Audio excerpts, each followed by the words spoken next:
vouliez revivre sous la forme d'une plante et qu'on vous donne à choisir, être une herbe ou un arbre, peut-être choisiriez-vous d'être un être fantôme. Personne ne sait ni l'âge qu'ils ont, ni pourquoi ils ont cette forme.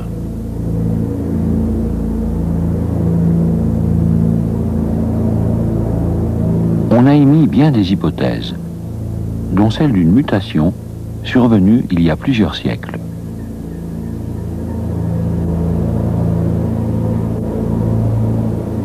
Le plus étrange est qu'on les trouve en Europe, le long d'une ligne qui va du Danemark à la Bretagne, en passant par l'Allemagne et la Champagne.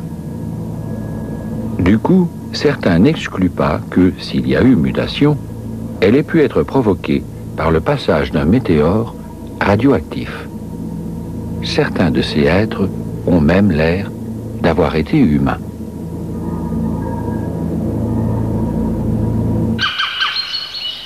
Mais peut-être choisiriez-vous plutôt de revivre sous la forme d'un chêne. C'est grand, c'est fort, c'est beau, ça vit longtemps. Une fois vieux, ça reçoit des visites. Celui d'Allouville, par exemple, dans le nord de la France, a plus de 900 ans. Du temps de la guerre de 100 ans, il en avait 200. C'est donc décidé. Vous allez connaître la force tranquille du Quercus robur. Pour commencer, vous êtes un gland. Vos parents vous ont bourré d'amidon, de quoi démarrer et tenir 2 ans. Après quoi, ayant fait des racines, vous êtes capable de grandir tout seul.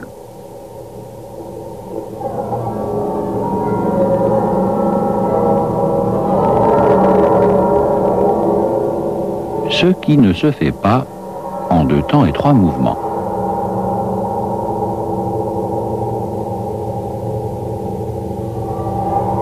Bien au contraire, en 3 temps et 2 mouvements. Premier temps. Le chêne croît en hauteur.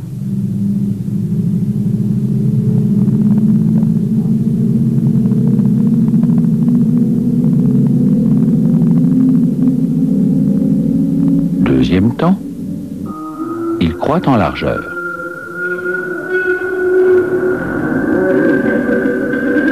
Troisième temps, il croît en sagesse. Apparemment, il ne se passe rien. En fait, c'est le moment où le bourgeon pilote rassemble ses forces avant de repartir.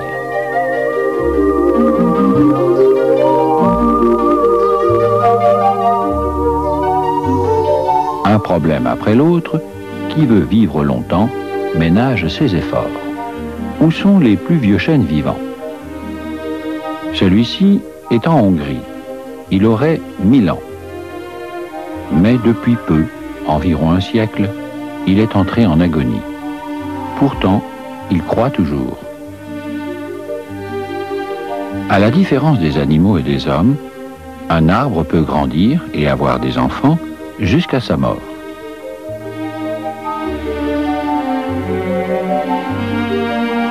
Mais il lui faut puiser l'eau et les sels minéraux de plus en plus profonds, dans un espace de terre de plus en plus appauvri. Sans compter qu'il devient de plus en plus difficile de faire monter la sève jusqu'à 50 mètres de hauteur, comme ici. Et puis la ramure commence à peser.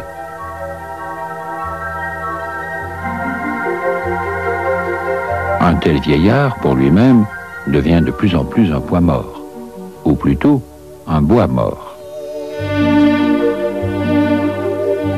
Car un grand arbre, même en bonne santé, est toujours un arbre mort aux 3/4. Tout l'intérieur du tronc est fait de cellules mortes. Il n'y a de vivant qu'un mince anneau de cellules où la sève circule sous l'écorce. Dès qu'elle commence à moins circuler, arrivent les champignons, puis les insectes xylophages, c'est-à-dire mangeurs de bois. comme le cérambix, qui commence à pondre sous son écorce.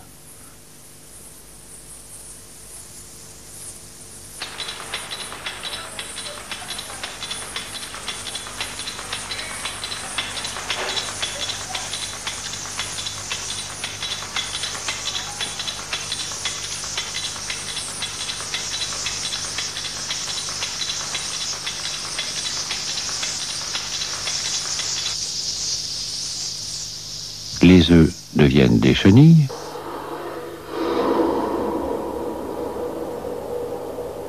Et là, c'est le massacre.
La pancarte dit en hongrois « Chêne de Milan, pitié pour lui ».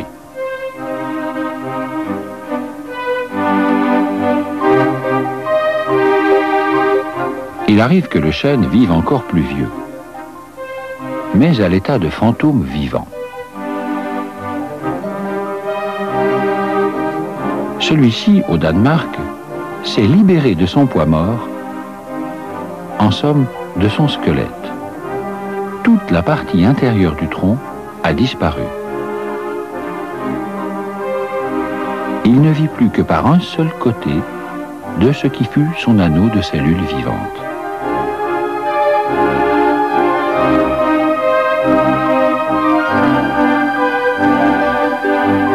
On lui donne 2000 ans.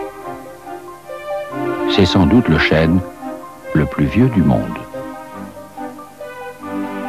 C'est un miraculé quand on sait que pour construire un seul vaisseau de haut bord au XVIIIe siècle, on abattait 3000 chênes qui donnaient chacun 200 mètres de planche.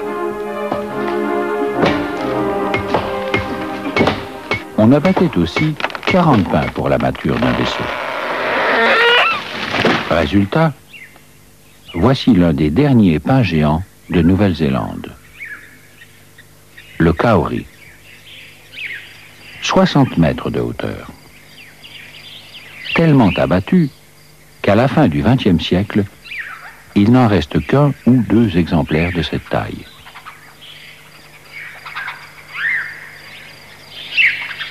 Les Néo-Zélandais en sont réduits à récupérer leurs graines pour les replanter. Ceux qui reverront la forêt de kauri vivront en l'an 2300. C'est laborieux d'être un géant.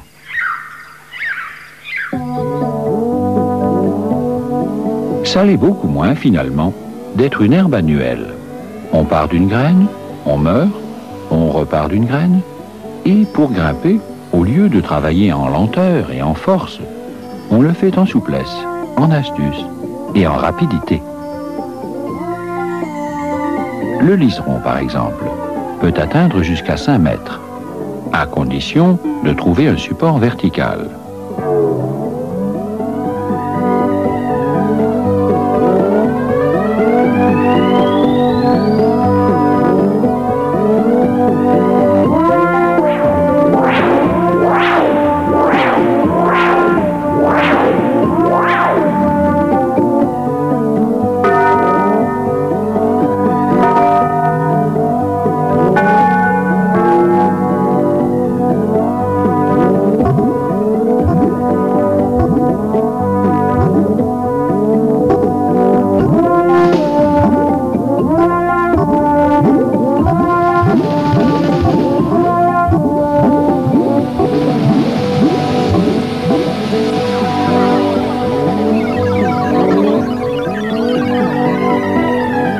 Un botaniste tchèque, le professeur Tsalabek, a passé des années à essayer de comprendre pourquoi le liseron tourne à gauche.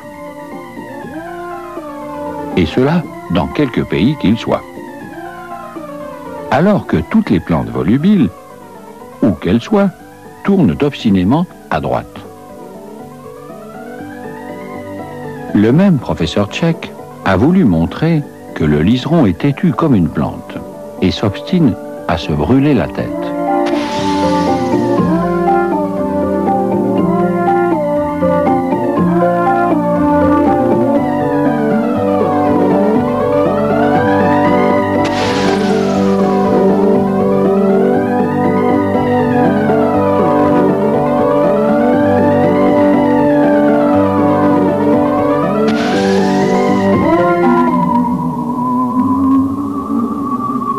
Moins cruelle, mais fatigante pour ce pauvre liseron, est cette épreuve qu'on lui a fait subir en France, pour voir s'il pouvait grimper après n'importe quoi. S'il pouvait penser, il dirait « Ah, c'est intelligent ».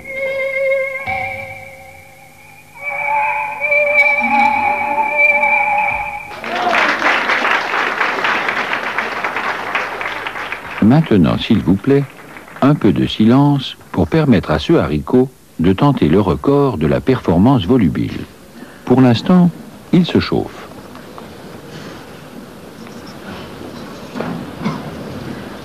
Voici plus sérieux.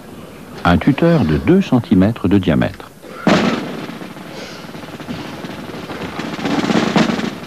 Oui, il y arrive. Mais c'est dur. Mesdames et messieurs, ce haricot grimpant va devoir maintenant affronter devant vous un tuteur de 8 cm de diamètre.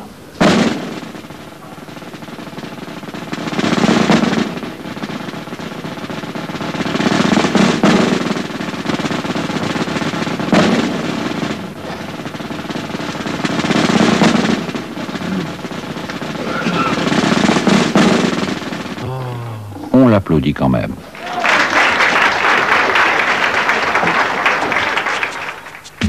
Et si vous doutez de l'ingéniosité des herbes grimpantes, voyez celle de la courge. D'abord, elle se fixe.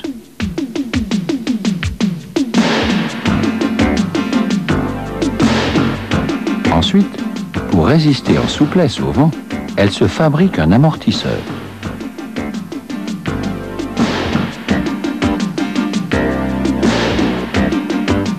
Une fois sa vrille accrochée, elle se rapproche du support en formant une série de tours dans un sens et une série de tours dans l'autre.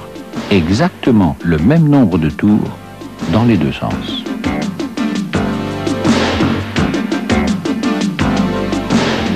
Pour ce qui est de la souplesse et de l'imagination, c'est l'arbre, il faut bien l'admettre, qui doit s'incliner devant l'herbe.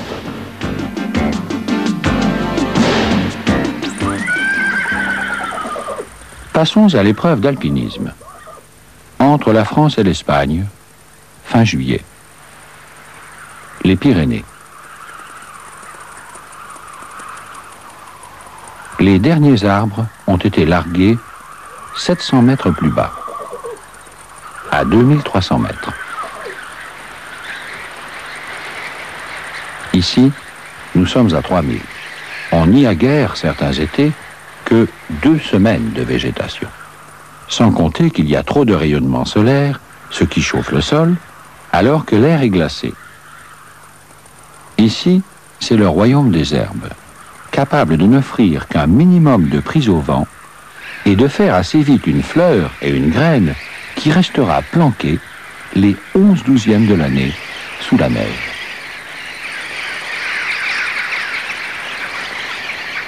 Les renoncules, l'Adonis des Pyrénées, les saxifrages, dont le nom signifie briseur de pierre, l'ibéris. On n'imagine pas ce qu'il faut déployer comme astuce pour tenir ici. étaler ses racines sous les pierres, comme le galliobe. Au printemps et en automne, quand la terre est humide et qu'il y a de brusques différences de température entre le jour et la nuit, sous chacun des cailloux de l'éboulis se forme une colonnette de glace qui soulève les cailloux jusqu'à 5 ou 6 cm de hauteur. Et quand les cailloux se touchent, c'est tout l'ensemble du pierrier qui, chaque soir, se soulève et chaque matin retombe avec le dégel. Pire encore pour les plantes. Les cailloux ne sont pas soulevés verticalement, mais perpendiculairement à la pente. Par contre, le matin, au dégel, ils retombent verticalement. Ce qui fait que tout le pierrier descend de la montagne chaque matin de 2 à 3 cm par un mouvement en dents de scie. Comment pousser dans ces conditions? S'enraciner plus solidement que tout le monde, comme la violette de la Pérouse, glisser sa fleur entre les cailloux, ce n'est pas suffisant. Encore faut-il éviter ceci. Les plantes des éboulis glaciaires ont fini par trouver la solution. Elles se fabriquent une tige suffisamment longue, souple et résistante, de manière à accompagner le mouvement, au lieu de lui résister. Voici la championne toute catégorie des éboulis, Xathartia scabra. Elle réussit à tenir à plus de 2600 mètres sur des éboulis glaciaires en pente, parfois jusqu'à 45 degrés. Son secret? Le principe de la chaîne d'encre. La Xathartia fait comme les marins, qui filent toujours au moins 4 ou 5 fois plus de chaîne qu'il n'y a de fond. Elle laisse filer jusqu'à 60 cm de tige vers le bas de la pente, poussant ainsi à l'inverse de toutes les autres plantes qui vont toujours vers le haut. Elle résiste ainsi à cette avalanche permanente de terre et de cailloux. De plus, grâce à la souplesse de sa tige, la plante s'arrange pour que sa touffe de feuilles soit toujours au-dessus de ce terrain mouvant. Ainsi, cette herbe a-t-elle appris à s'installer là où aucun arbre ne tiendrait. Là encore, avantage à l'herbe. Passons à l'épreuve de natation. Nous sommes en Roumanie, dans le delta du Danube. Après 2850 km à travers l'Europe, ce fleuve emporte avec lui 70 millions de tonnes d'alluvions par an. C'est un continent en marche. Il emporte aussi, arrachés à ses rives, des rhizomes de roseaux. Les alluvions se prennent dans ces rhizomes, finissent par former un sol. D'autres plantes s'installent sur ces radeaux vivants, qui s'agrandissent parfois jusqu'à pouvoir accueillir des passagers.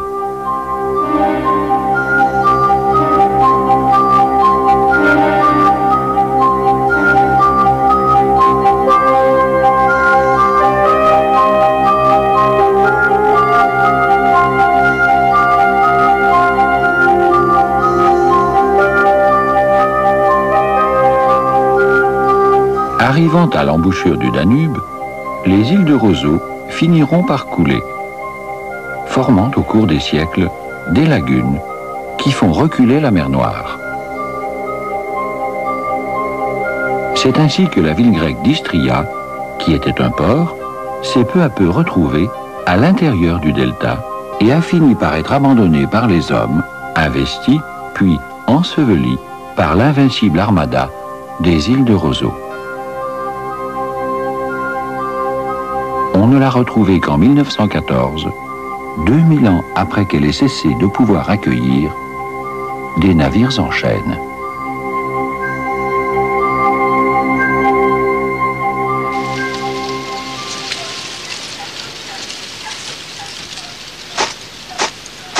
Le bambou, qui est une herbe comme le roseau, une graminée, fabrique cependant du bois, mais juste assez pour une tige mince et creuse renforcés par des nœuds.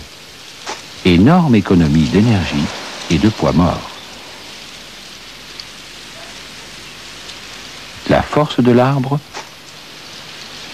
la souplesse de l'herbe. Mais enfin, direz-vous, toutes ces herbes dont vous parlez sont fragiles. Que l'eau vienne à manquer, elles meurent. L'herbe, plus vite que l'arbre, est tuée par la sécheresse. C'est vrai. Voici une balsamine, soumise par un chercheur à l'épreuve de la soif. La première fois, elle s'en tire.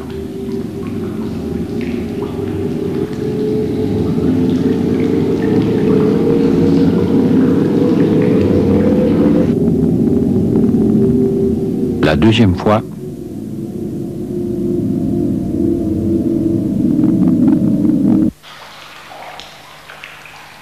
péniblement.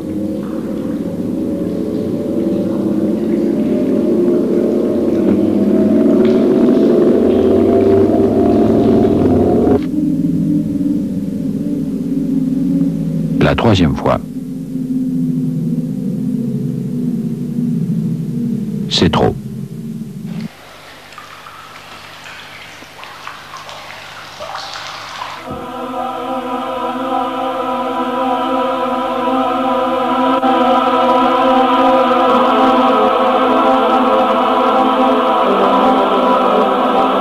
Alors, il faut de l'eau, et tant qu'à faire, de l'eau chaude, comme celle de cet étang qui produit de la vapeur. Et voici l'herbe peut-être idéale pour se réincarner.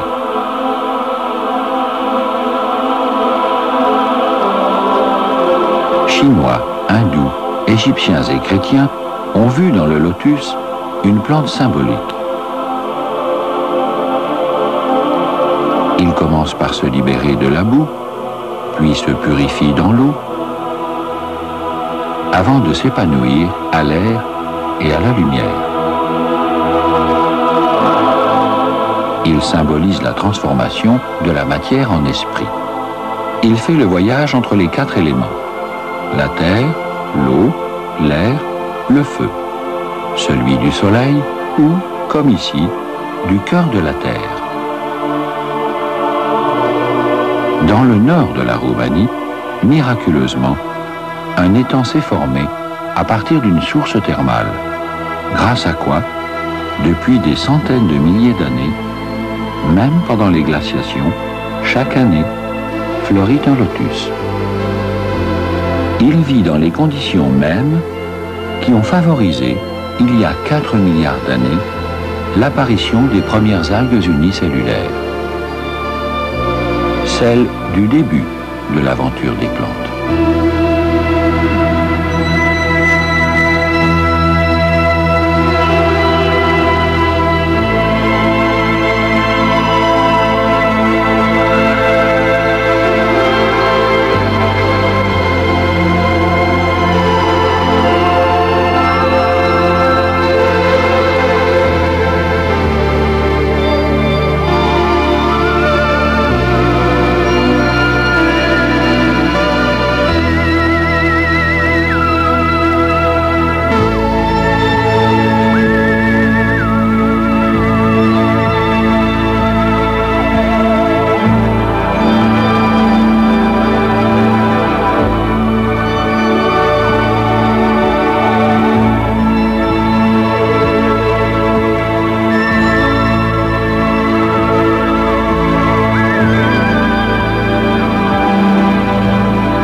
14 novembre 1963.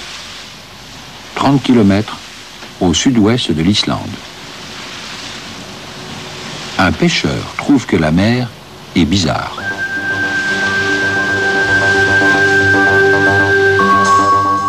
Un volcan est en train de sortir de la mer.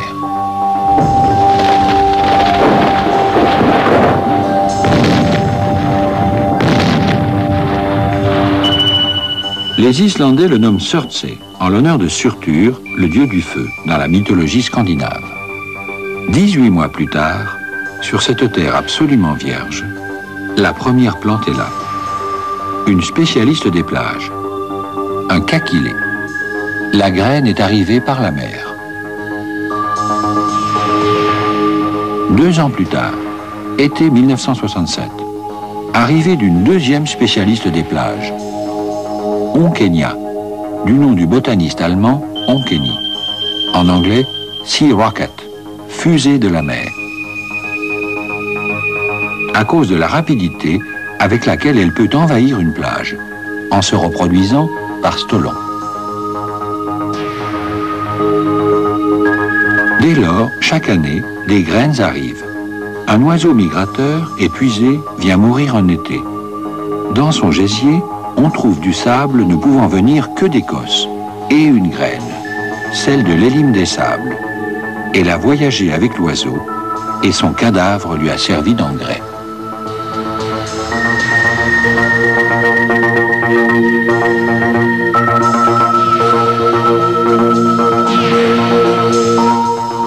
Et puis arrivent les insectes, les araignées, venues d'Islande ou d'ailleurs, suspendues à leur fil, comme en aérostat.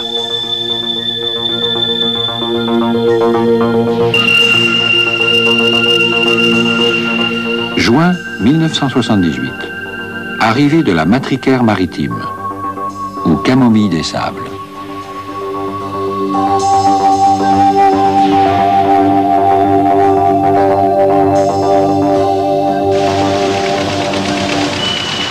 Juin 1984. 20 ans et 6 mois après que le volcan ait surgi de la mer, une équipe de l'Aventure des Plantes obtient l'autorisation exceptionnelle de débarquer. Depuis 1963, l'île a été interdite à tout visiteur, à l'exception du botaniste islandais qui vient une fois par an et encore, quand la mer le permet. Notre équipe a dû s'engager à débarquer avec des vêtements stérilisés, à n'apporter aucune graine, aucune parcelle de terre étrangère sur la semelle des souliers, et à s'abstenir d'abandonner le moindre déchet organique, sous quelque forme que ce soit. La science tient là l'occasion unique d'observer comment la vie s'empare peu à peu d'une terre au départ abiotique, c'est-à-dire sans la moindre vie. D'une part, comme cela s'est fait il y a des millions d'années par l'apparition des premières formes végétales au début de l'évolution, et aussi par le débarquement, sans intervention humaine, des graines de plantes évoluées.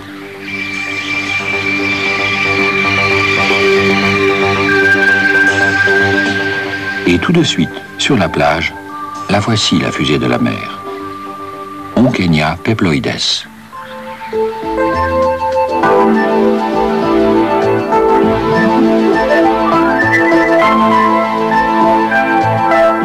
Juste à côté, l'un des plus célèbres membres des commandos d'infanterie de marine végétale, le carex maritime. Sa graine, pour s'implanter sur la plage, profite de la protection de Onkenia, comme un fantassin derrière les blindés. Et voici la cabane des botanistes, envahie depuis l'année dernière par le sable de lave. Notre équipe va devoir y passer la nuit. Les piquets des botanistes marquent l'endroit précis et la date d'apparition de chaque plante.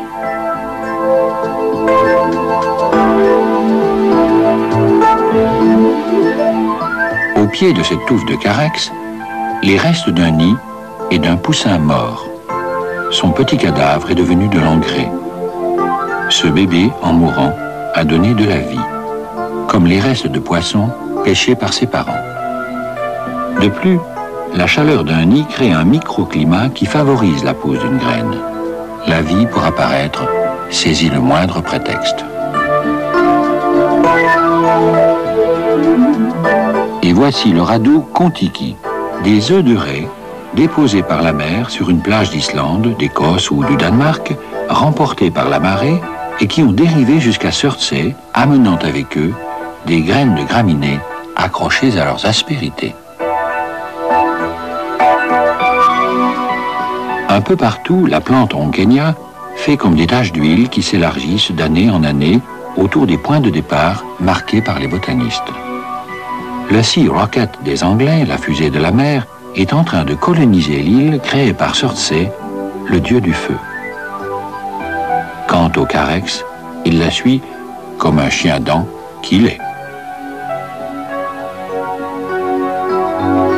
Mais voici la petite dernière de Surtsey, Cardaminopsis petrea, le cresson des pierres, signalé pour la première fois en 1975.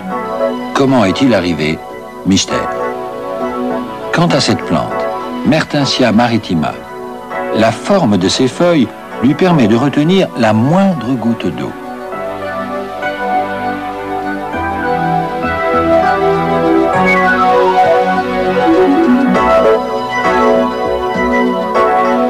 Et là voici la plante dont une graine était arrivée d'Écosse, dans le gésier d'un oiseau venu mourir sur l'île, l'élime des sables. Depuis, il a envahi la plage.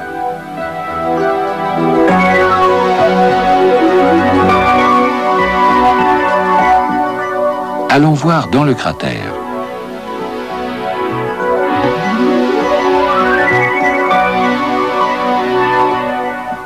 Ici, pour les plantes, c'est invivable. C'est encore fumant, les oiseaux ne font pas leur nid, la mer n'apporte rien, mais l'humidité a permis l'installation des mousses. Et surtout, du pionnier des pionniers dans l'aventure végétale, le lichen. Nous sommes à l'autre bout du monde, dans l'hémisphère sud, au sommet d'un autre volcan, celui de l'île de la Réunion. Sa dernière éruption date de 1977. 8 ans plus tard, là aussi, dans le cratère, déjà des lichens. Plus bas encore, dans l'hémisphère sud, nous sommes en terre de feu, climat en permanence froid et humide.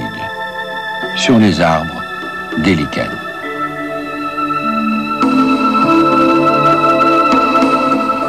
Enfin, nous sommes sur le toit du monde, dans l'Himalaya, aux sources du fleuve jaune. Ici, rien ne pousse, sauf des lichens.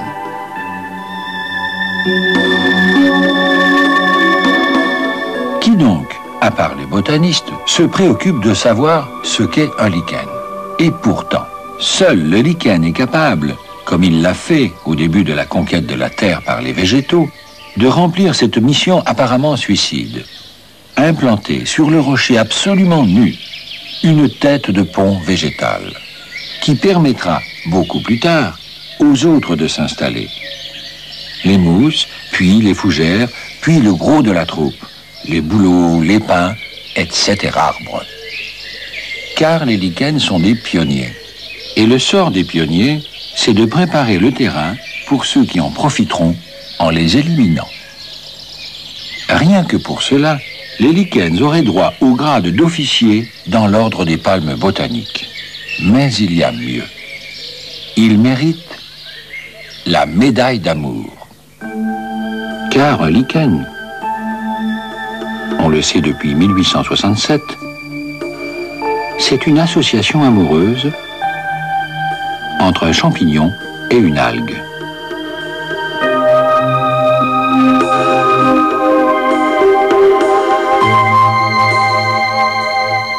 Ce que nous voyons, la partie apparente, c'est le champignon. C'est lui qui s'agrippe au rocher, le rongeant peu à peu. Mais les champignons, comme les animaux et les hommes, ne savent pas faire la photosynthèse pour se nourrir. C'est pourquoi ils offrent abri, protection et humidité à des algues unicellulaires qui, en échange, leur fournissent des sucres. C'est ce mariage réussi qu'on appelle un lichen. Agnès Le Trouit est une spécialiste française des lichens, mondialement connue. Depuis son enfance, elle rêve de devenir microscopique pour descendre à l'intérieur d'un lichen. Ce rêve, avec sa complicité, nous allons le réaliser. Agnès a choisi d'explorer, comme une spéléologue, ce lichen que voici, qu'on appelle un parmélia. On le trouve un peu partout, sur le tronc des arbres ou sur les rochers. Votre attention, s'il vous plaît. Agnès va se réduire, sous vos yeux, à la taille de 5 millièmes de millimètre. Agnès, au pays des lichens, première mondiale. 5, 4, 3, 2, 1, top.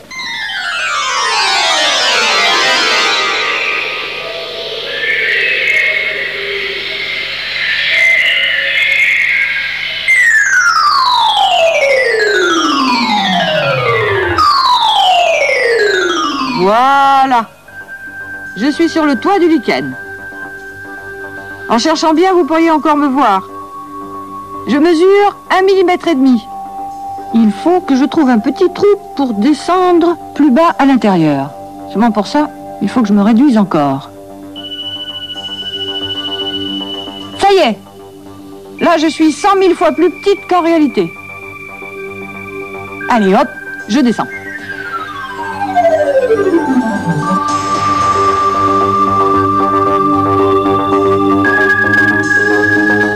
Oh là là, c'est déjà très beau.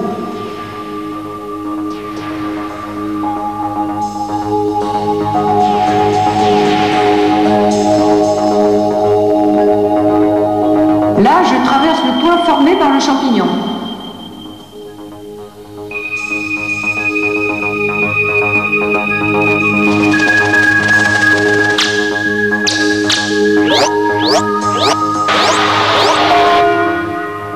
Agnès, ça va? Ça va, ça va. Ouh là là, je vois les cristaux. Ça, ce sont des réserves de nourriture que fait le champignon. Il ne les fait qu'en association avec les algues. Oh, ça y est, je les vois. Je vois les algues.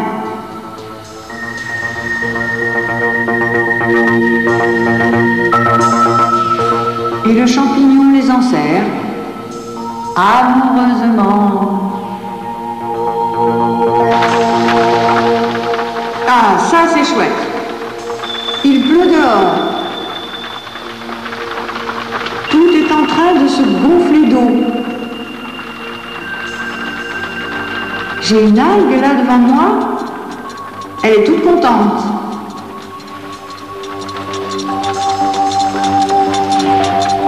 Elle est en train de fabriquer du sucre.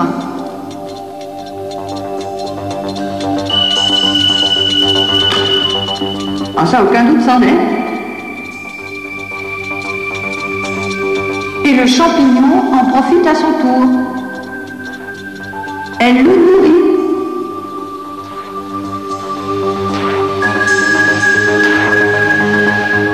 Bon, qu'est-ce que je fais? Je remonte? Non, je vais quand même aller regarder un petit peu au sous-sol. Oui, bon, bah, c'est bien ce que je pensais. Il n'y a que des champignons. C'est la cave, quoi. Bon, je remonte. Il faut que je trouve une apotécie. Une apotécie, si vous voulez, c'est une sorte de base de lancement des spores du champignon. Voilà, je regarde en dessous. Je vois les sacs de spores.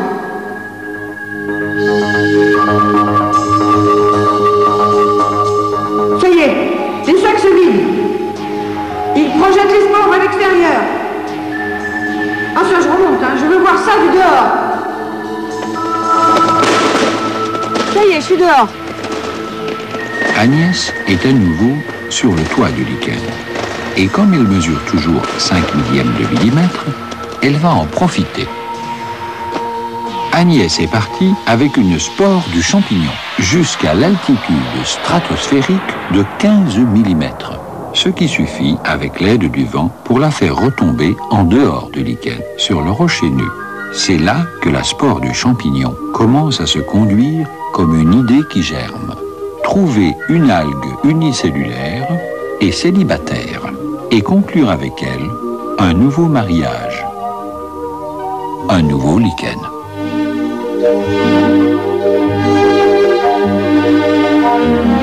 Et quelle que soit la forme de lichen, c'est ainsi qu'il vit. Maritalement, avec une algue. En tout, 18 000 espèces de lichens recensées jusqu'à présent. 18 000 formes de mariage heureux entre un champignon et une algue.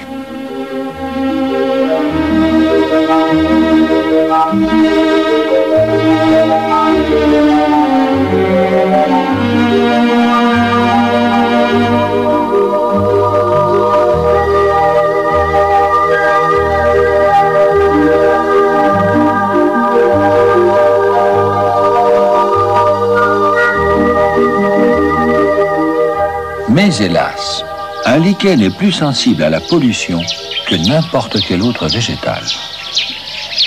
Sur le toit de cette ferme s'est installé un Xanthoria, un lichen ami de l'homme. En tout cas, il adore les engrais azotés que l'homme pulvérise. Mais voyez, il est mort dans la coulée de pluie venant de la girouette, parce qu'elle est en cuivre. Et l'on connaît, depuis les années 50 à 60, les lichens qui ne s'approchent plus à moins de 50 km de Paris.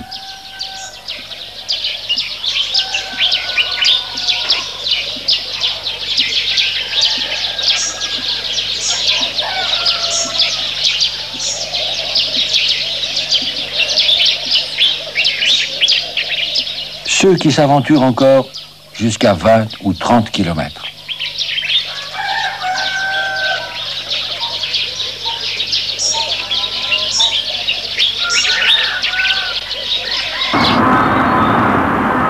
Et voici l'unique lichen qui peut tenir encore jusqu'à 2 km de la Tour Eiffel.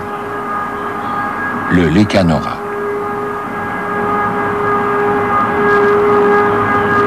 En l'an 2000, sera-t-il toujours là?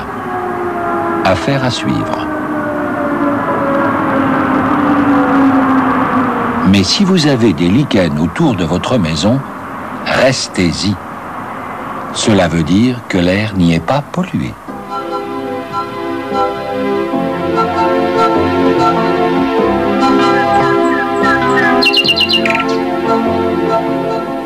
Mais voici le plus incroyable. Quand Agnès nous a demandé, c'était son rêve, de la faire voyager avec la spore d'un champignon, elle ne savait pas, nous encore moins, que la réalité dépassait notre fiction. Nous avons le regret de vous dire que nous sommes dans une bouse de vache. Ce champignon d'1 millimètre de haut est un spécialiste des bouses de vache.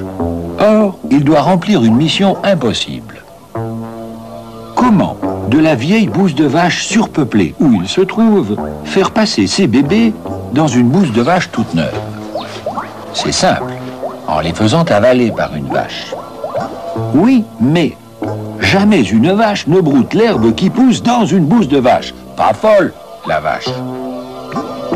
C'est pourquoi, en faisant éclater, grâce à la pression d'un liquide, les capsules qui sont en haut de ces minuscules petites bouteilles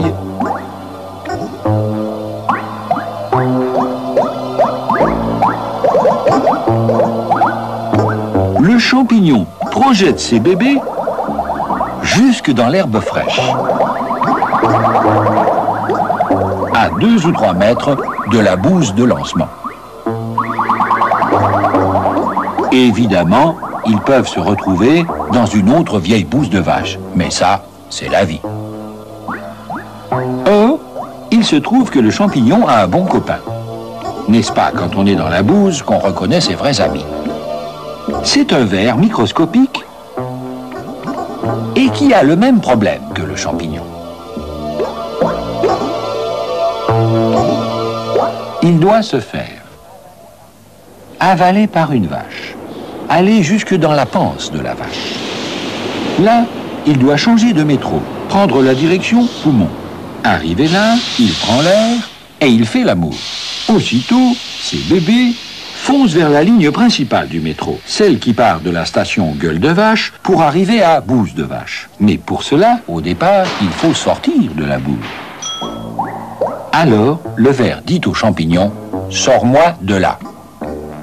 Et non seulement il fait du stop avec les spores du champignon, mais le plus extraordinaire, c'est que le champignon l'aide en fabriquant à la base de la capsule, en haut de la bouteille, une collerette spéciale, bien gluante, autour de laquelle le ver n'a plus qu'à s'enrouler.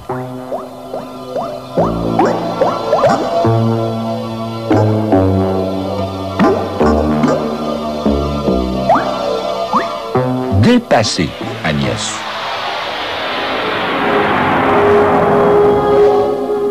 Nous sommes dans le désert du Namib, au sud de l'Afrique, sur la côte atlantique. Température au sol dans la journée, 50 et jusqu'à 70 degrés centigrades. Il ne pleut jamais.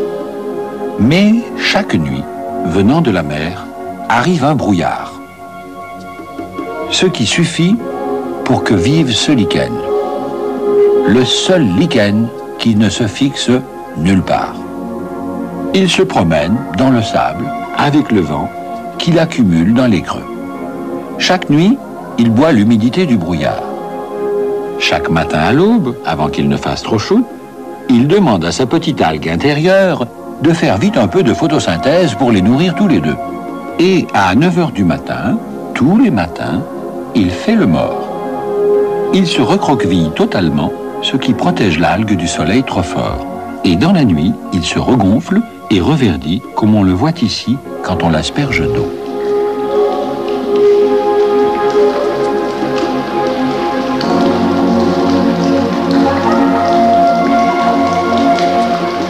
C'est ce qu'on appelle la reviviscence.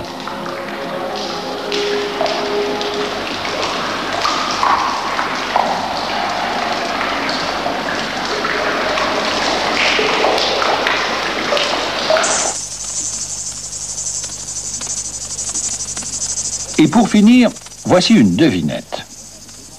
Vous avez devant vous des vrais cailloux et des faux cailloux. Les faux sont des plantes qui, dans ce même désert du Namib, prennent la forme et parfois jusqu'à la couleur des cailloux au milieu desquels elles poussent, en s'enfermant, pour lutter contre la chaleur, dans une enveloppe cireuse. Vous avez deviné? Alors attention. Top! On les appelle des lithops, ou plantes cailloux.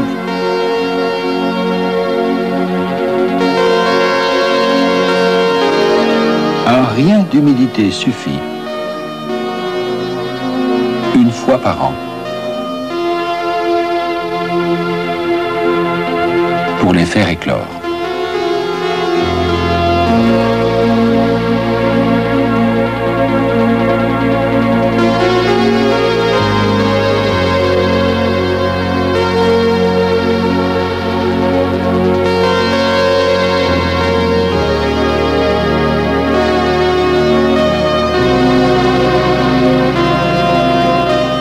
Les plantes cailloux, comme les lichens, sont des pionniers. Elles poussent là où aucune autre plante ne pourrait tenir. Par contre, en s'adaptant à des conditions aussi extrêmes, elles ne risquent pas la concurrence. Mais dans le prochain épisode de l'aventure des plantes, intitulé « Les conditions extrêmement extrêmes », vous verrez encore plus étonnant.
Si les plantes avaient un compteur d'eau et que le ciel décide de leur faire payer la pluie, elles seraient en droit de lui faire un procès.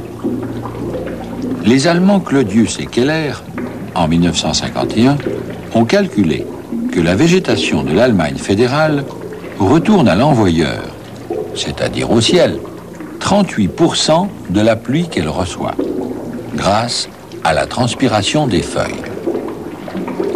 Un seul hectare de la France profonde, celle qui favorise la végétation superficielle, transpire en moyenne et par an 4000 tonnes d'eau, puisque les plantes, avec la pluie, refabriquent des nuages, donc de la pluie. On peut dire que plus il y a de plantes, plus il pleut, et que plus il pleut, plus il y a de plantes. Bref, plus il y a de plantes, plus il y en aura, comme l'argent appelle l'argent.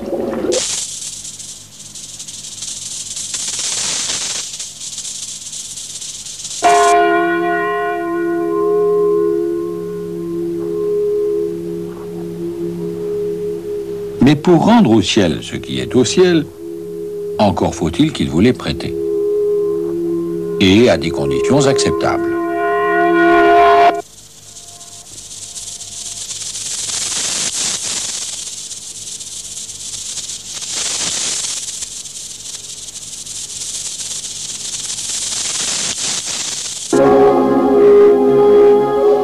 Le désert du Namib, au sud-ouest de l'Afrique, près de l'Atlantique. Ici, il ne pleut pratiquement jamais. Par contre, chaque nuit, un brouillard arrive de la mer. On peut le voir encore le matin de bonne heure.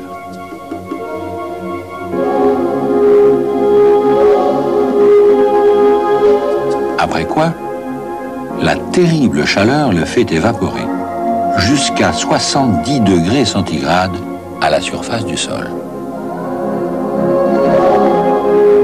Comment vivre dans ces conditions?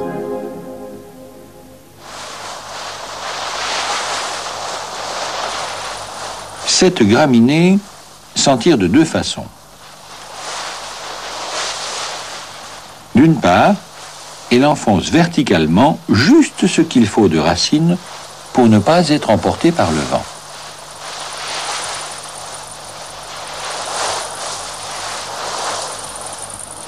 D'autre part, elle en étale au contraire un maximum juste sous la surface du sable, entre 1 et 10 cm et jusqu'à 20 mètres autour d'elle, pour absorber le plus possible, avant qu'il ne s'évapore, le brouillard qui imbibe chaque nuit la couche superficielle. Les animaux, eux aussi, ont dû s'adapter. Ce lézard sort de la dune le matin.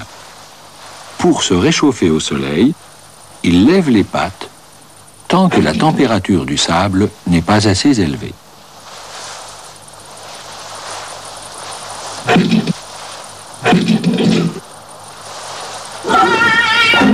À mesure que dans la matinée elle atteint puis dépasse 40 degrés, il lève une patte de temps en temps pour éviter de se brûler.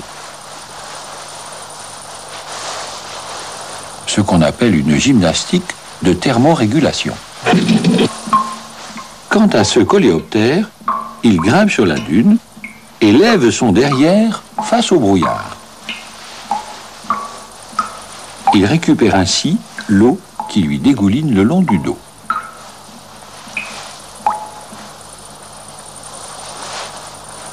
Cet autre, la nuit, fait des petites tranchées dans le sable face à la direction d'où vient le brouillard, pour boire les gouttes qui se condensent le long de ces mini-falaises.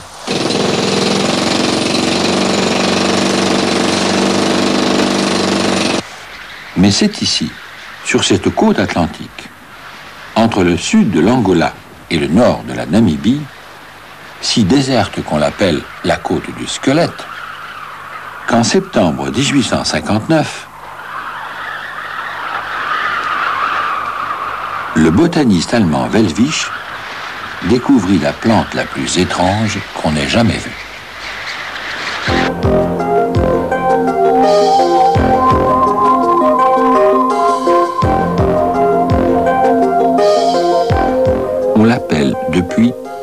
welwitschia. Le welwitschia fait des cônes comme les sapins, ce qui voudrait dire qu'il est très ancien dans l'évolution. Mais il présente aussi certains caractères des plantes à fleurs modernes. Certains botanistes voient là un pithécanthrope végétal, le chaînon manquant dans l'évolution des plantes. On croirait qu'il étale plusieurs feuilles dans le sable.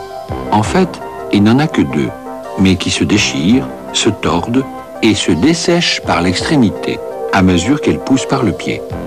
D'où cet aspect dramatique et le fait qu'on l'appelle en Namibie la pieuvre du désert.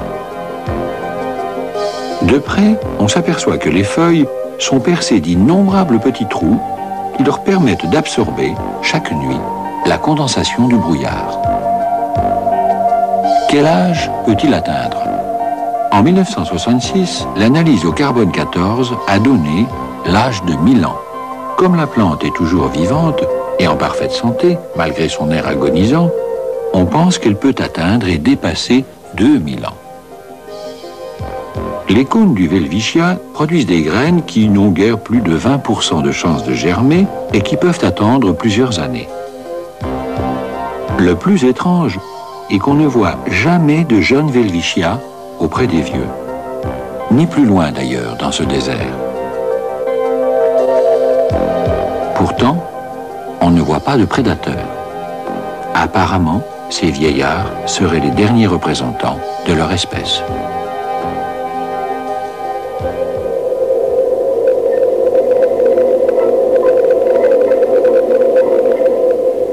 C'est encore dans ce désert d'Afrique du Sud que l'on rencontre ces plantes qu'on appelle les mésembryantèmes et dont le problème peut se traduire ainsi.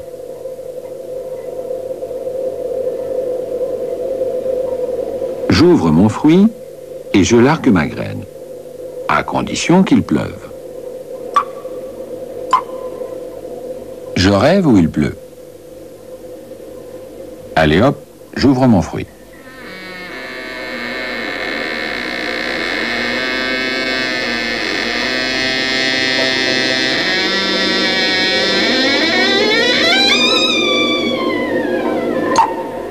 Cette fois, je ne rêve pas.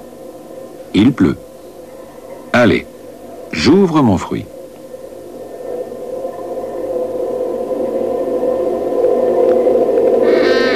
Ah ben zut alors, il ne pleut plus. Je ne vais pas larguer ma graine pour un pipi d'oiseau. Elle ne germerait pas. Allez, on remballe.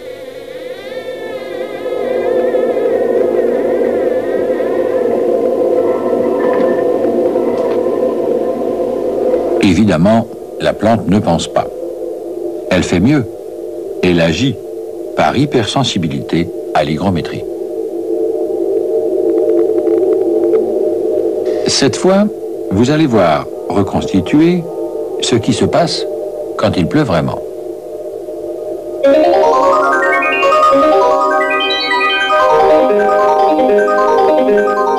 La forme creuse des capsules du fruit, en petites cuillères, fait que les graines sont éjectées par les gouttes. Ainsi, la plante est sûre que sa graine va profiter d'une vraie pluie, car l'éjection n'a lieu que lorsqu'il pleut suffisamment longtemps et avec assez de force. La perfection des fruits des mésembryantèmes a depuis longtemps inspiré les bijoutiers d'Afrique.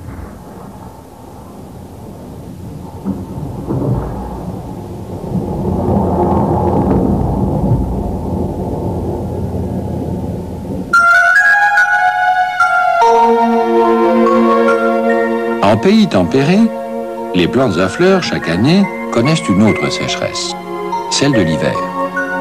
Même s'il y a du soleil, le gel empêche les racines d'absorber de l'eau.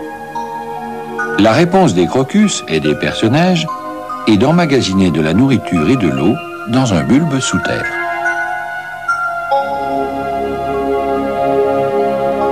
Dès que les jours sont meilleurs, personne ne se fait prier pour sortir.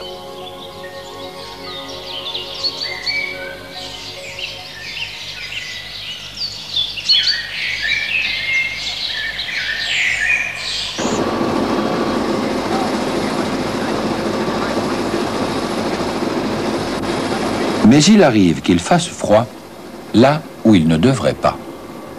Voici le célèbre jardin exotique de Monaco. La plupart des plantes qu'on y a patiemment rassemblées représentent le nec plus ultra de l'adaptation à la chaleur et à la sécheresse.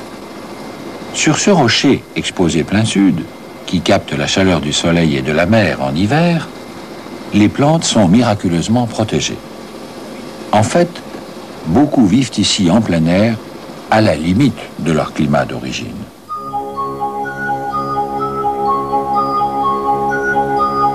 « 9 janvier 1985. Alerte à Monte-Carlo.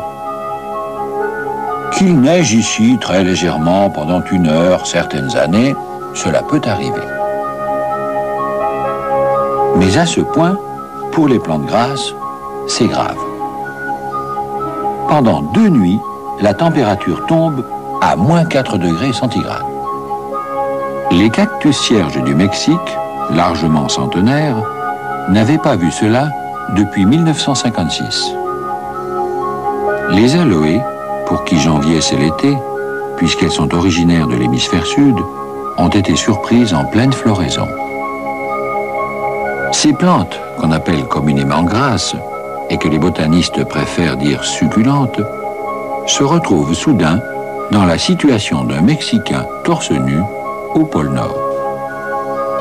Marcel Krönlein et ses jardiniers sauveront le jardin.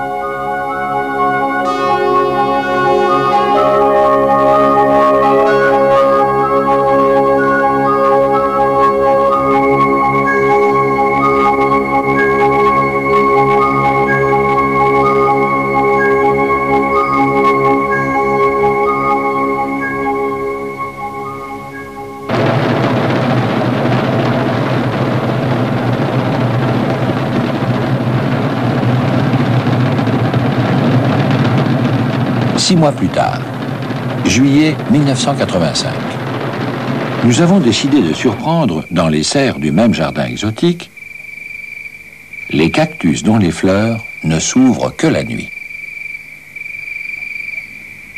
Parce que là où ils vivent d'habitude, dans la chaleur de la journée, elles mourraient. Des fleurs qui ne s'ouvrent qu'un soir, 1 fois par an, et qui meurent le lendemain matin au premier rayon du soleil.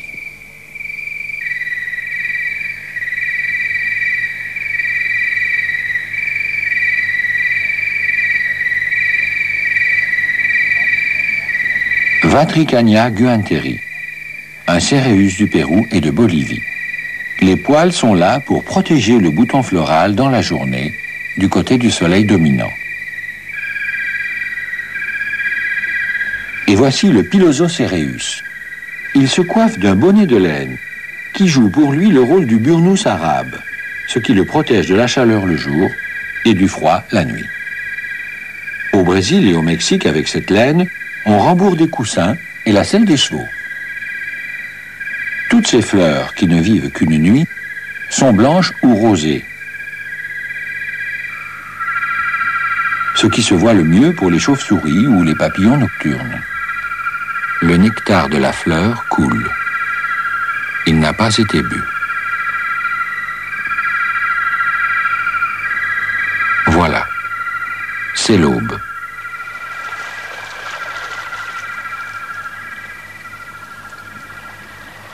Mais pour survivre, il ne suffit pas d'ordonner à ces fleurs de ne sortir que la nuit.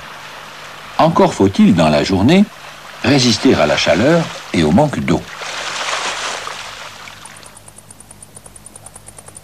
Pour cela, les cactus ont toutes les astuces.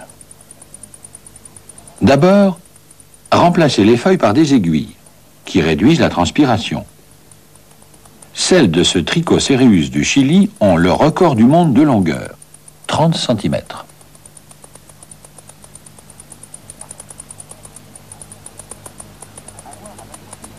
Avoir à la fois des épines et des feuilles château d'eau. Mais disposer celles-ci comme des stores verticaux.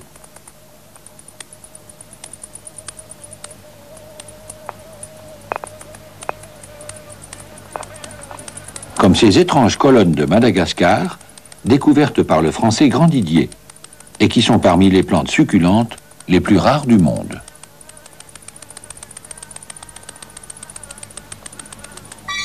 Se disposer en côte, pour n'être jamais ensoleillé au même endroit.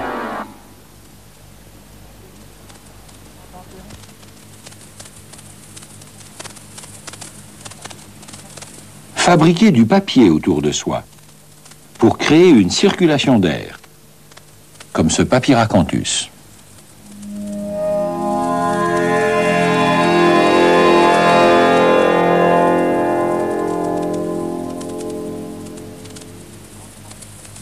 Transformer sa tige en citerne,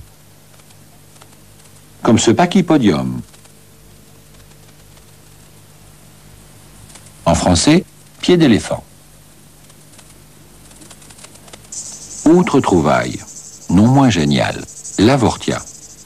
Là où il pousse d'habitude, en Afrique du Sud, les rayons du soleil sont trop violents. Alors, il a appris à vivre enfoui dans le sable, ne laissant affleurer qu'un toit. Mais dans ce toit, il dispose des cristaux d'oxalate de calcium qui arrêtent les rayons ultraviolets. L'avortia, ainsi, peut faire tranquillement sa photosynthèse au sous-sol. Par contre, au moment voulu, sa fleur a la permission de sortie pour aller séduire l'insecte. Voici un autre avortia qui, au lieu d'un toit, se fabrique des coupoles vitrées.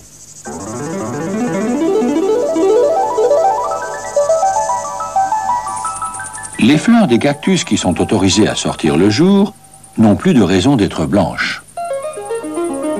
Ainsi, cet Astrophytum, qui pousse dans le centre et le nord du Mexique. Sa fleur est jaune, parce que c'est la couleur la mieux vue des insectes du jour.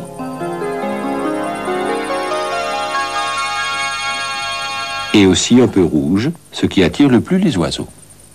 Les cactus ne sont pas les seules plantes à savoir lutter contre la chaleur et l'aridité, ce qui sous-entend l'horreur du froid. Ce serait oublier notamment la famille des Crassulacées, dont le mérite n'est pas mince, d'autant que le nom veut dire épais. En latin, crassus. Le mot crasse a la même origine. Les feuilles des Crassulacées retiennent de l'eau grâce à l'épaisse couche de cire dont elles savent se recouvrir.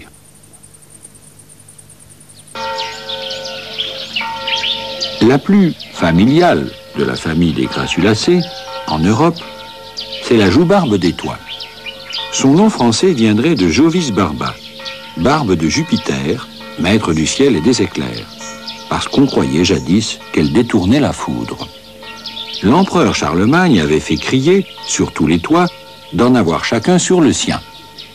Elle y poussait d'autant plus volontiers qu'à l'époque, ils étaient de pierre plate ou de chaume, ce qui les consolidait et les protégeait du ruissellement de la pluie. Le plus étrange est qu'il suffit d'une feuille fraîche de joubarbe pour soulager une dartre, une piqûre d'insecte ou une brûlure, ce qui s'accorde bien avec le fait qu'elle se nourrit de quelques grammes de terre, de grand soleil et de très peu d'eau. Plus un été est sec, plus elle aura de jolies fleurs. La joubarbe n'est d'ailleurs pas la seule de la famille des Crassulacées à savoir vivre sur les toits. Aux îles Canaries, l'aéonium, à l'occasion, peut en faire autant. Mais voici la plante qui devait nous réserver la plus belle surprise. Le mélocactus. Aux Antilles, à cause de son bonnet à poils, on l'appelle tête à l'anglais. 9 semaines de tournage. La caméra de notre opérateur Jacques Chaussard a enregistré une image toutes les 12 minutes.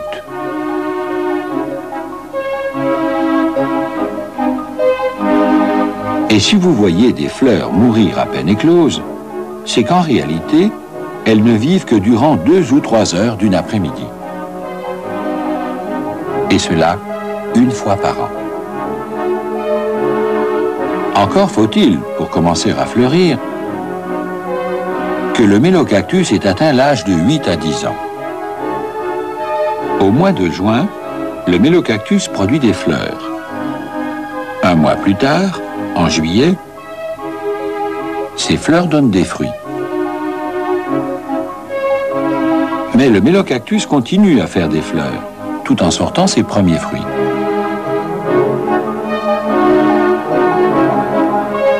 Il donne à ses fruits une forme de fuseau, ce qui lui permet de les expulser plus facilement en se contractant sous l'effet des variations d'humidité.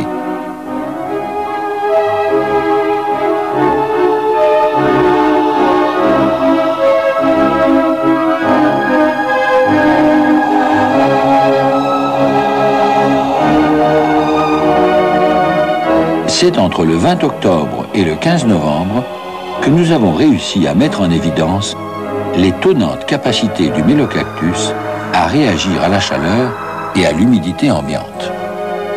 À cette époque de l'année, il sort ses derniers fruits. Les jours sont plus courts, les écarts de température et d'évaporation sont plus grands. On dirait qu'entre la nuit et le jour, il respire.